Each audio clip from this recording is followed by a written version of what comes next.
Hey, welcome back. You've seen an array of knives here today, and what we're going to be talking about is 1095 steel.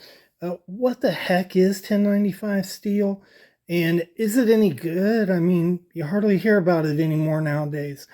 And I'm going to be doing a series on steels, but it can be confusing, so we're going to break this up, and I'm just going to talk about 1095 today. It's going to be a quick video, give you some information on it, and let you decide whether 1095 is a steel for you or not. If you'd like to hear more about what makes this 1095 steel and whether it's any good, check out the video. Hey, do you it's almost Halloween, right? Yeah, I'm gonna be an angel for Halloween. Well, you're an angel wings all the time, honey. But I was wondering, do you see any ghosts around your house? No. Do you know what a ghost is? I'm scared of ghosts. Were you scared last night in the bedroom? Do you remember I came in the bed with you last night and you looked at me and you were scared and you went, ah! Do you remember that? Nana does look scary when she wakes up. Okay, welcome back to the Fortified Castle Knife Nerds. And today we're going to be doing a quick video talking about everything you need to know about 1095. And I'd like to welcome you and say thanks for coming to the channel. And to my foreign friends, bonjour, privet, guten tag, hola, and ciao, and konnichiwa. And so without further ado, we're going to talk about 1095 steel. I'm going to do a little preface on it first to give you an understanding of steels, and then we'll talk specifically about 1095. Okay, so steel is made out of iron. Iron is an element in the periodic table. It falls in a group of elements that are said to be metallic. That's how we describe them, and that's why we call iron metal, as well as other things like aluminum, many other different kinds of metals. So about 98% of this blade right here is iron, and then they add a few other elements to it to produce steel. One of those is carbon.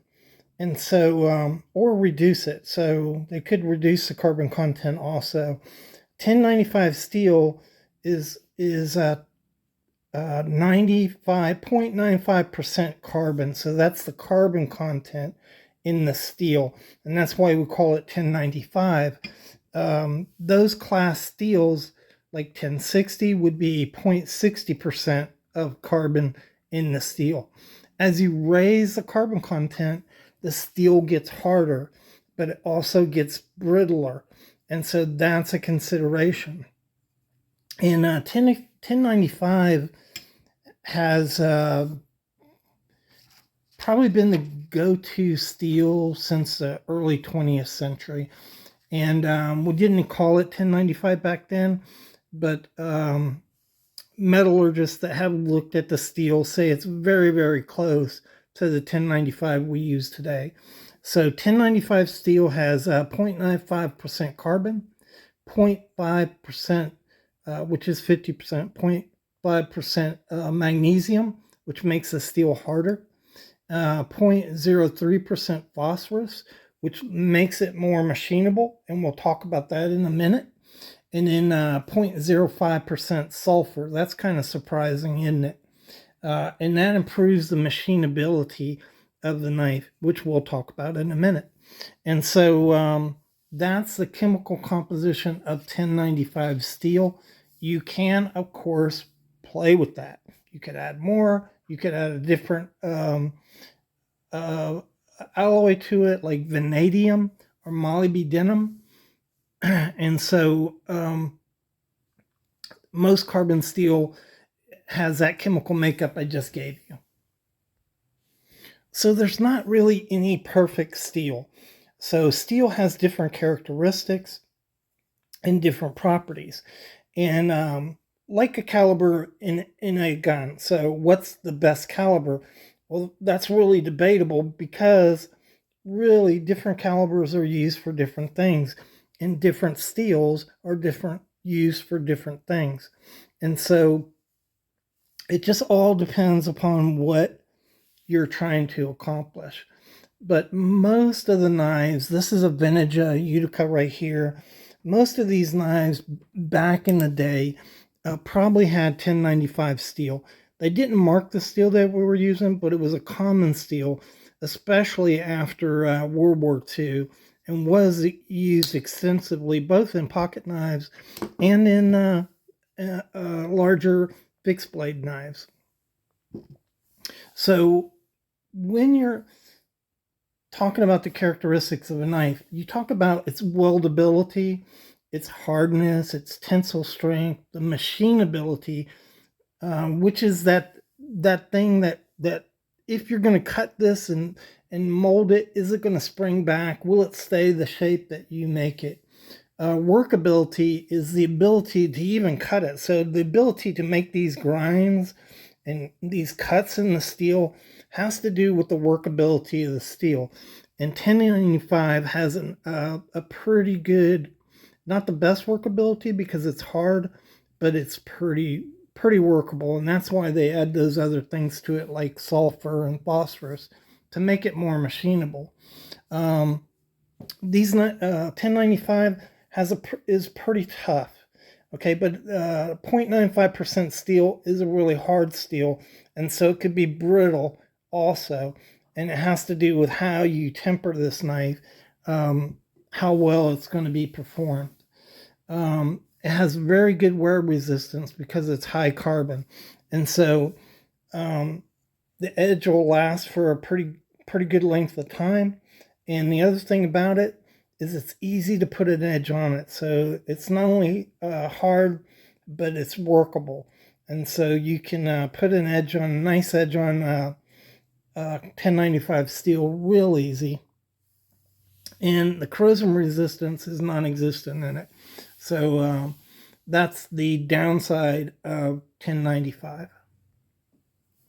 So 1095 is a good all-around steel. There's no problem with it. I have no problem with 1095 knives. This is one, that's one.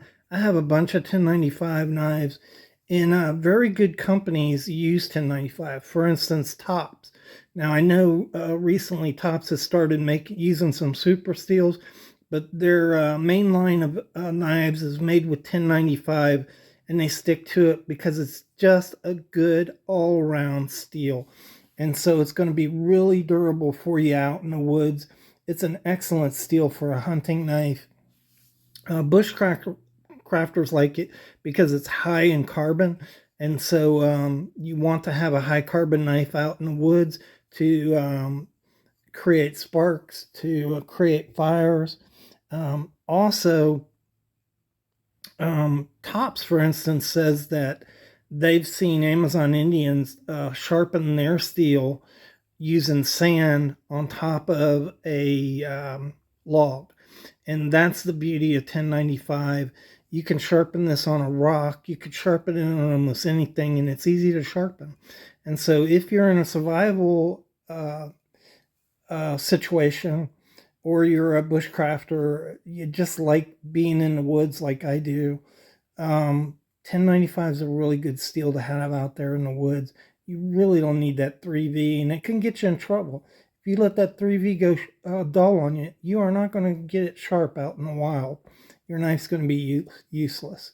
And so that's the advantage of these high carbon steels out in the wild. And I don't think their time has passed. I still think it's a really useful steel, and actually a preferred steel to use in the bush. That's what I'd rather have. I really don't have any 3V knives in the in my hunting knife kind of knives. So I hope you found that interesting. I'm gonna cut the video off here. 1095 is a good old steel. There's nothing wrong with it. Don't let anybody tell you it's out of date and that 3V is better. 3V has advantages. It's a lot stronger. It's a lot harder. It holds an edge longer. But if you're out in the bush and that blade starts wearing, you're going to have a hard time getting it sharp. And so I would rather have something, I could sharpen on the stone personally. So anyhow, hope you enjoyed the video. Thanks for watching it and your support, and have a great day.